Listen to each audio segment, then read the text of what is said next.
Fala pessoal, vamos discutir então hoje mais uma questão sobre câncer de colo de útero e agora a gente vai falar um pouquinho sobre o contexto de doença avançada. A gente tem aqui 3 questões principais para a gente poder revisar esse assunto. Vamos começar por essa questão do TEOC 2019. Então essa questão mostra para a gente uma mulher jovem, 38 anos, com diagnóstico de câncer de colo de útero, estadiamento clínico 4 por metástases pulmonares e que tem PS1 pela presença de sangramento vaginal de pequena monta. E o que ele pergunta, qual é das alternativas que está incorreta?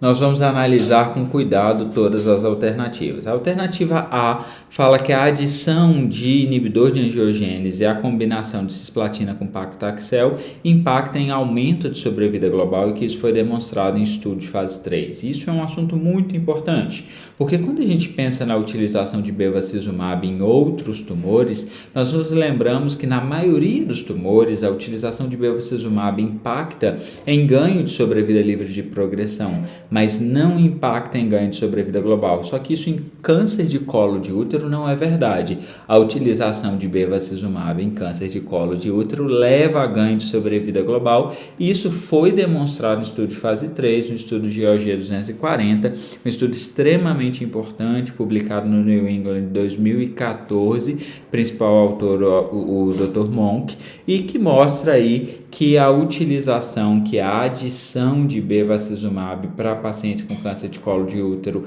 avançado na primeira linha levou ao impacto de sobrevida global da ordem de 3,7 meses de ganho na mediana.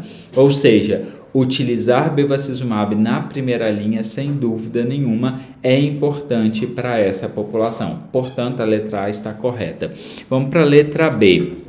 Quanto às opções de combos de quimioterapia, a gente pode usar cis-taxol, mas essa combinação ela não é superior à cisplatina com outro agente, como gemcitabina, vinorelbina e topotecan. Isso também é verdade. A gente sabe que existe uma prioridade para a utilização de cisplatina, especialmente na população que nunca utilizou cisplatina prévia, mas o agente da cisplatina não precisa ser obrigatoriamente o paclitaxel. Nós vamos pular a letra C e vamos para a letra D.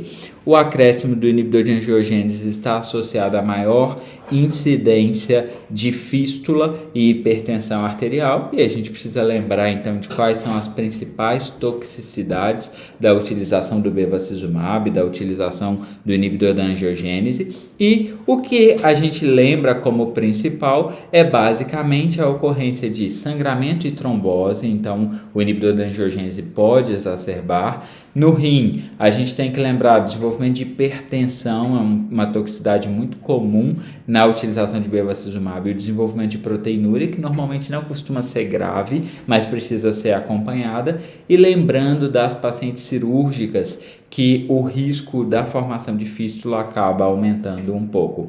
Então essas são as principais toxicidades, portanto a letra D mostra que aumenta a incidência de fístula e hipertensão e é uma letra verdadeira, e a letra E fala que o tratamento de segunda linha tem taxas de resposta que são habitualmente baixas. Isso é verdade, as taxas de resposta na segunda linha são baixas. A gente tem aqui um compilado, esse dado é bastante interessante, um compilado dos principais estudos de tratamento de segunda linha, utilizando aí diversas drogas na segunda linha, mostrando uma taxa de resposta que chega no máximo a 30%.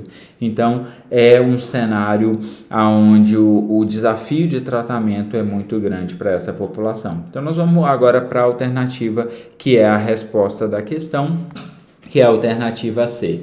A alternativa C fala que a adição de inibidor da angiogênese, nesse caso, está contraindicado pela presença de sangramento vaginal. Isso não é verdade. Ele está perguntando a alternativa incorreta.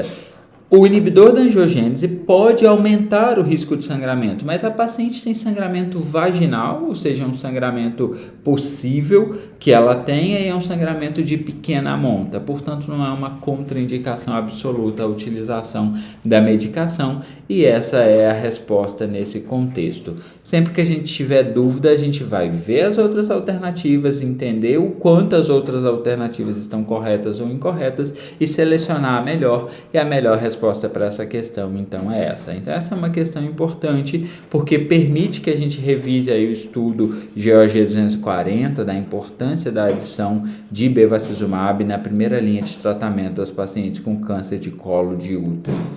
Muito bem, nós vamos agora para uma outra questão TEOC 2020, que pergunta sobre o tratamento das pacientes com câncer de colo de útero metastático ou recorrente e pede-se o que não pode ser afirmado nesse cenário. Então, ele começa aí falando que na primeira linha, carbotaxol é um esquema não inferior a cisitaxol, exceto para as pacientes que não tiveram exposição prévia à platina, que devem ser tratadas prioritariamente com cisplatina. Então, isso é verdade.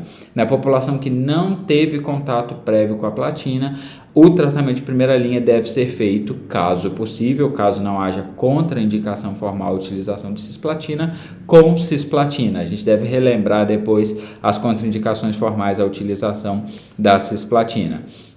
A letra B vai falar sobre os critérios de Moore, que dividem as pacientes em 3 grupos, né? As pacientes com risco baixo, risco intermediário e risco alto.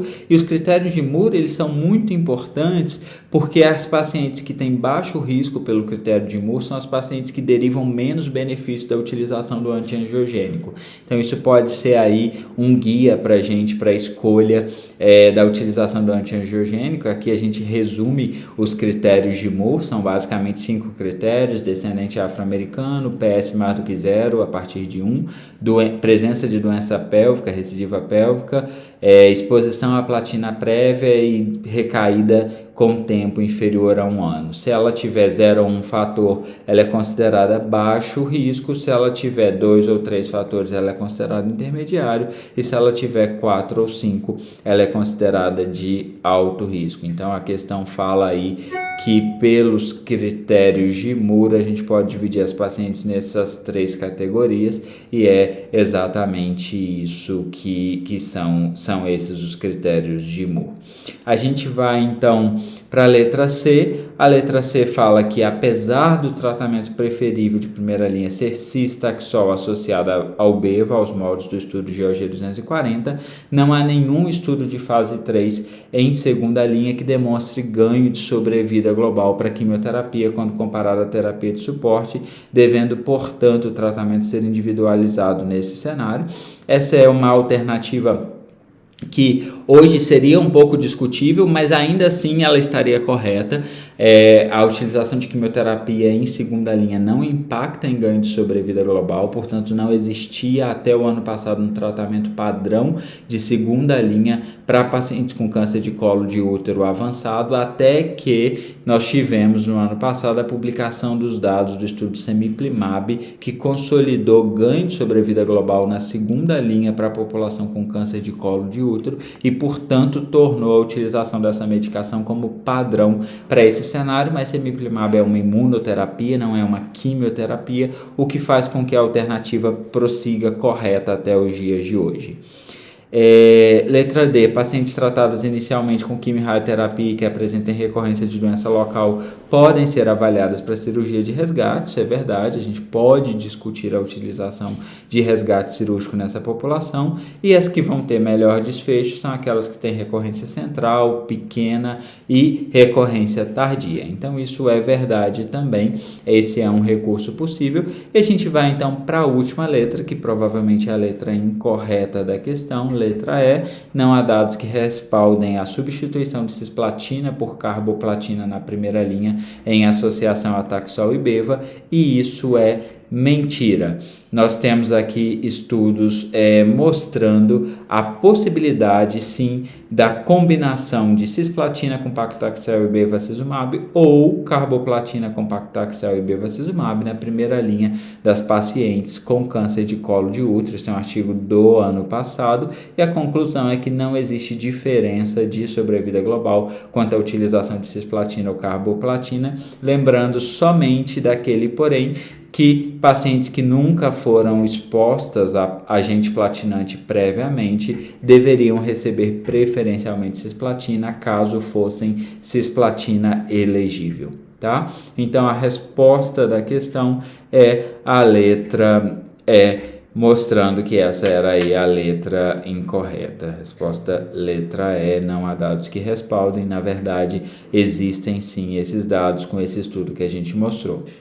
E agora a gente vai ver a última questão desse bloco, que é uma questão da prova do ano passado. É uma paciente de 42 anos que tem hipertensão e diabetes bem controlados, que teve um diagnóstico recente de carcinoma escamoso do colo de útero e tem uma lesão no terço superior da vagina, mas que no estadiamento fica como um 2A1. A paciente é tratada com tratamento convencional, com cisplatina semanal seguido de braquiterapia e rádio, e após 16 meses ela tem uma progressão de doença linfonodal mediastinal e lesões escavadas no pulmão.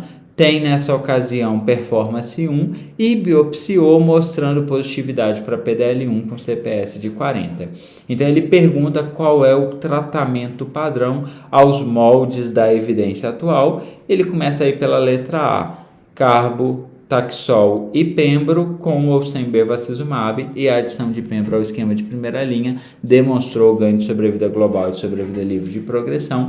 É uma questão super atual. O estudo que determinou isso foi o estudo Keynote 826, publicado no New England, um estudo super importante. Primeira autora do estudo, a doutora Nicoleta Colombo, e a inclusão de pembrolizumab para tratamento dessa população, de fato, levou a ganho em sobrevida livre de progressão e ganho em sobrevida global, mudando aí o padrão de tratamento da primeira linha desta população. Então, essa letra está correta, já era o gabarito da questão, mas vamos ver então as demais questões. Letra B, semiplimab, uma vez que se demonstrou ser mais eficaz, ganho de sobrevida global, quando comparado à terapias de escolha do investigador nesse contexto clínico, não é verdade. O estudo que validou a utilização de semiplimab foi o estudo Empower. Esse estudo foi um estudo importante, publicado no ano passado no New England, e ele se baseou na utilização de semiplimab após a falha, a utilização de um regime de quimioterapia platinante em primeira linha, ou seja, o estudo foi desenhado para tratamento de segunda linha para as pacientes. O cenário da paciente da questão é o cenário de primeira linha, portanto, a letra está incorreta. Letra C, suporte paliativo exclusivo, pois não há evidência que tratamento sistêmico tem impacto positivo em sobrevida global. Isso não é verdade, isso poderia ser verdade se a gente estivesse discutindo os dados de quimioterapia na segunda linha, mas na primeira linha existe dado de ganho de sobrevida global, e agora a gente tem que lembrar dos dados de ganho de sobrevida global para semiplimab na segunda linha nessa população. E a última questão, tratamento sistêmico paliativo com carbo e taxol, e devido à hipertensão, a paciente tem contraindicação ao bevacizumab, novamente abordando aí efeitos colaterais do antiangiogênico. O bevacizumab tem como efeito colateral o aumento da pressão arterial, mas a presença de hipertensão não é uma contraindicação absoluta à utilização da droga. Portanto, essas eram as nossas considerações sobre esse assunto. Eu espero que vocês tenham gostado e a gente vai prosseguir aí com as nossas discussões.